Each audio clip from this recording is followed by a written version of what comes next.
Am I the a-hole for telling my cousin why everyone in the family hates her mom?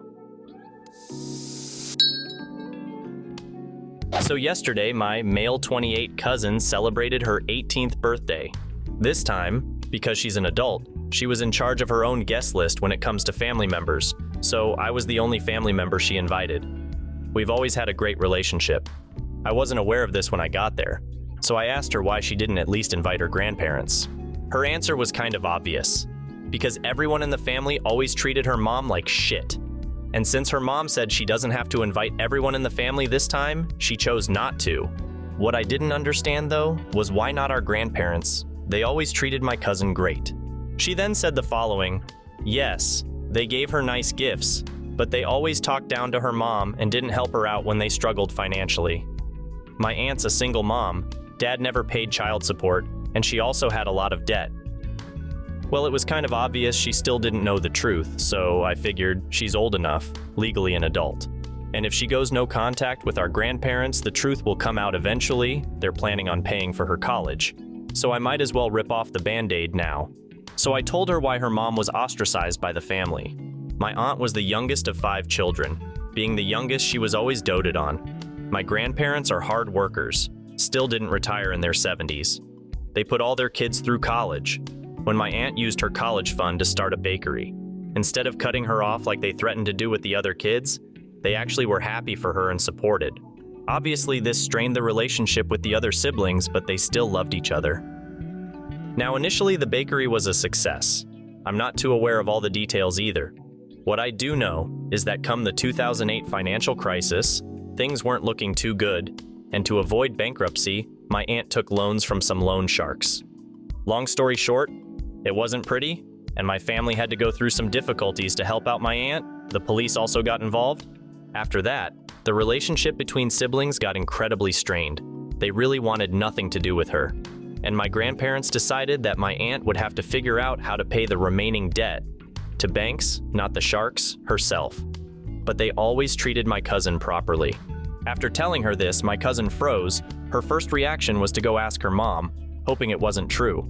Her mom froze, started crying, pretty much an admission of guilt. Then, all hell broke loose, screaming and shouting, calls to the rest of the family. Now I'm the a-hole. As you say, she became 18. She deserves to get a key to the closet where the skeletons are kept.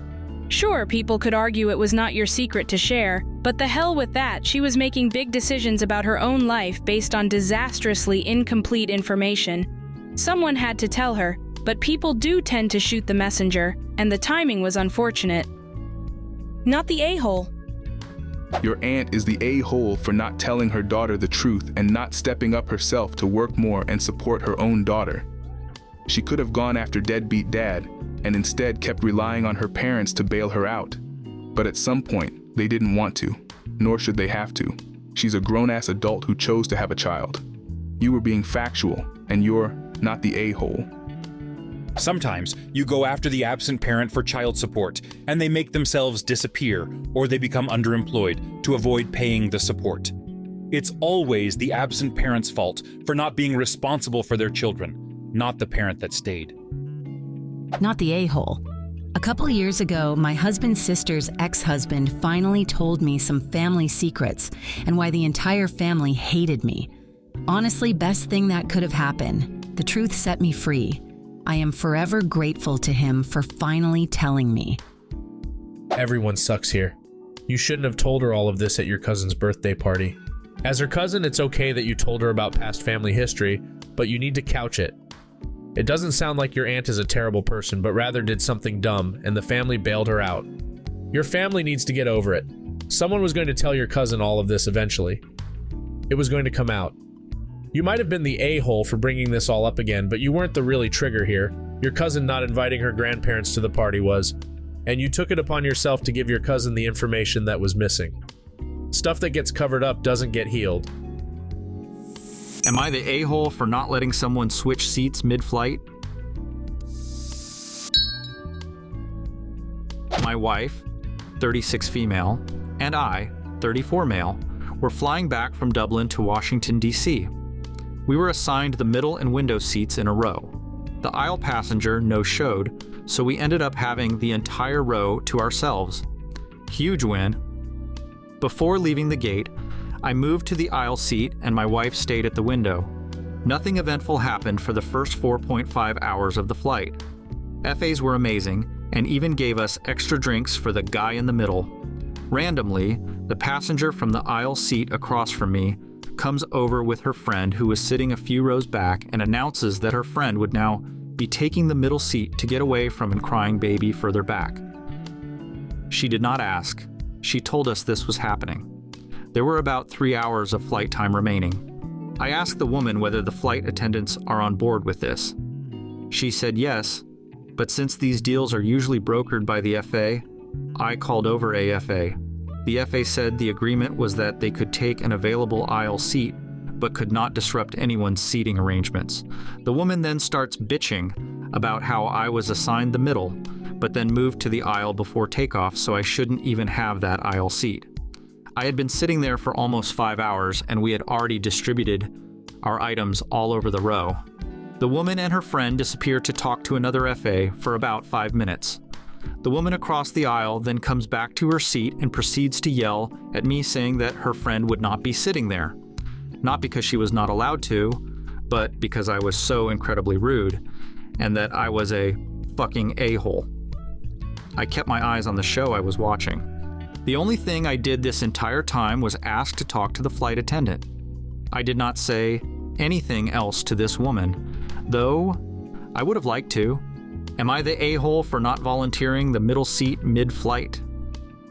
Not the a-hole. Checking with the FA was appropriate. Absolutely. Getting the FA involved was the right move. Their reaction was uncalled for. I think the reaction was uncalled for, but that person has as much right to move seats as OP did. Did OP check with the flight attendant before moving seats too? Unlikely. Also, I think a miscommunication here was likely. The friend asked the flight attendant if her friend can move to the empty seat. The flight attendant said yes. The friend then informs OP that she has permission to sit there, but she clearly should have phrased it in a more polite way. However, she does not need OP's permission to move to a seat that the flight attendant already gave her permission for. OP didn't pay for an extra seat either. I'm going with the unpopular opinion here. You paid for 2 seats, not 3. You didn't ask the FA because you wanted to verify the rules. You asked because you didn't want to lose your space and were hoping the FA would not permit her to move. You were assigned a middle seat. So per the FA, the woman could have sat in the aisle seat once you moved into your actual assigned middle seat. She's somewhat an a-hole as well for her attitude and rude behavior. Everyone sucks here.